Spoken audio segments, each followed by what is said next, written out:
pentru toți cei care au uitat de sacrificiile strămoșilor lor.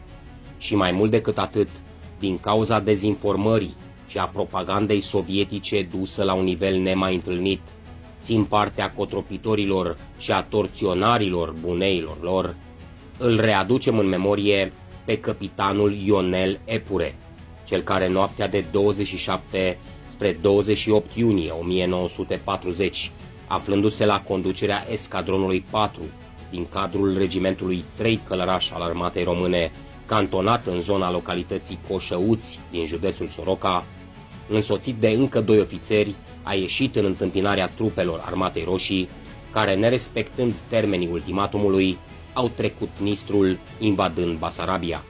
La cererea căpitanului Epure de a se opri înaintarea și de a fi respectate tratatele în vigoare, un major sovietic l-a agresat pe acesta, smulgându-i epoleții.